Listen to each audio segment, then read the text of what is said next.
পিছন দিক থেকে শব্দ আসলো, আমাকে রাস্তা করে দাও।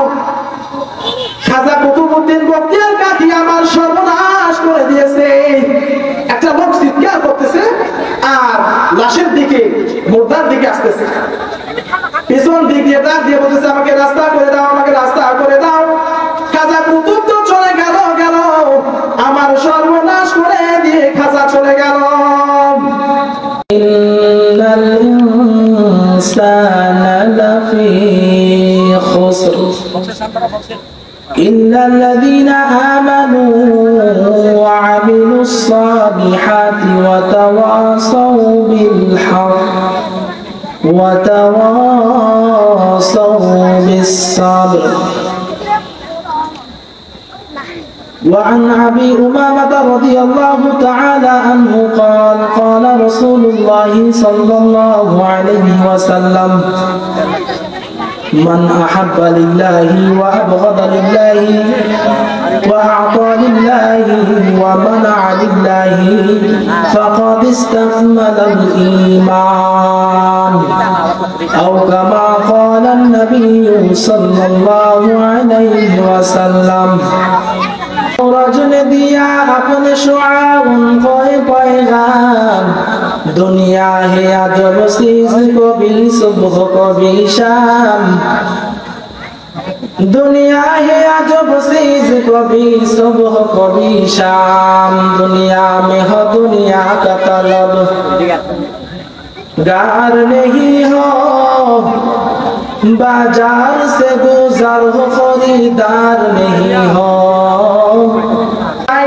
বেগানা নারীর দিকে জীবনে কোনোদিন তাকায় নাই, তাহাজ্জুদের নামাজ আর জীবনে ছুটে নাই, এটা কি যেমন তেমন কথা? পিছন দিক থেকে শব্দ আসলো, আমাকে রাস্তা করে দাও। খাজা কুতুবউদ্দিন বখতিয়ার কাকি আমার সর্বনাশ করে দিয়েছে। একটা লোক চিৎকার করতেছে আর লাশের দিকে, মুর্দার দিকে আসতেছে। পিছন দিক দিয়ে ডাক দিয়ে বলতেছে, আমাকে রাস্তা করে দাও, আমাকে রাস্তা করে দাও।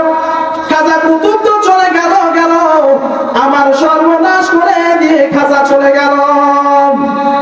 এই চারগুলো গুণান্বিত লোক পাওয়া গেছে। কে সেই চারগুলো গুণান্বিত লোক? শুনলে আপনারা অবাক হয়ে যাবেন, কে সেই চারগুলো গুণান্বিত বালা লোক?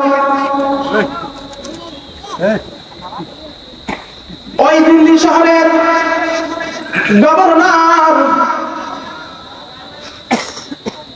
শামসুদ্দিন আলতামাস রহমাতুল্লাহি আলাইহি, তিনি দেশ শাসন করতেছিলেন। সেই সময় দেশ শাসন করতেছিলেন একদিকে, অপরদিকে তার জীবনে কোনোদিন আসরের 4 রাকাত সুন্নাত ছুটে নাই। একদিকে দেশ শাসন করতেছিলেন, অপরদিকে কোনোদিন জীবনে সে মিথ্যা কথা বলে নাই। একদিকে দেশ শাসন করতেছিলেন, দেশের রাজা, দেশের গভর্নর, অপরদিকে কোনোদিন বেগানা মহিলার দিকে তাকায় নাই। একদিকে তাহাজ্জুদের নামাজ তার জীবনে কোনোদিন ছুটে নাই, অপরদিকে আবার তিনি কি করতেছেন? দেশ চালাইতেছেন। সুবহানাল্লাহ।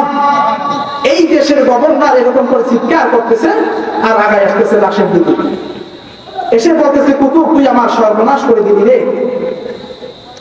আমার এই 4 গুণের কথা আমার স্ত্রী, আমার সন্তান, আমার মা বাবা, আমার ভাই বোন, আমার সংসদ সদস্য যারা আছে কেউ জানে না। বলে দিবি। এই কথা শোনার পর তো আমি আর মাঠের মধ্যে থাকতে পারলাম না, আমাকে স্বেচ্ছায় এসে তোমার জানাজা পড়াই দিতে হচ্ছে। সুবহানাল্লাহ।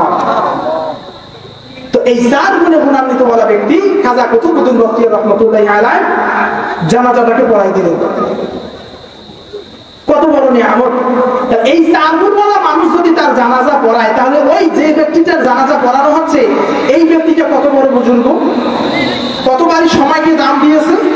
যেই সময়কে দাম দেওয়ার কারণে তার নামটা আজকে ইতিহাসের পাতায় স্বর্ণ অক্ষরে লিখিত। সুবহানাল্লাহ। তার নামে কুতুব মিনার দিল্লির জমিনে এখনো দাঁড়িয়ে আছে। আপনারা সার্চ করে দেখতে পারেন, কুতুব মিনার দিল্লিতে বিশাল বড় মিনার দাঁড়িয়ে আছে। তো সময়কে কাজে লাগানোর কারণে আজকে তাদের নাম ইতিহাসের পাতায় স্বর্ণ অক্ষরে লিখিত হয়েছে। এজন্য আমরা যারা সময়কে কাজে লাগাবো, শুরুতেই বলেছিলাম 4 গুণ। আসরের সুন্নত কোনোদিন ছোটে নাই, মিথ্যা কথা জীবনে কোনোদিন বলে নাই, বেগানা মহিলার দিকে কোনোদিন তাকায় নাই, তাহাজ্জুদের 4 রাকাত তাহাজ্জুদের নামাজ জীবনে যার কোনোদিন ছোটে নাই। মুআজ্জাজ হাজিরিন, সময় সংক্ষিপ্ত থাকার কারণে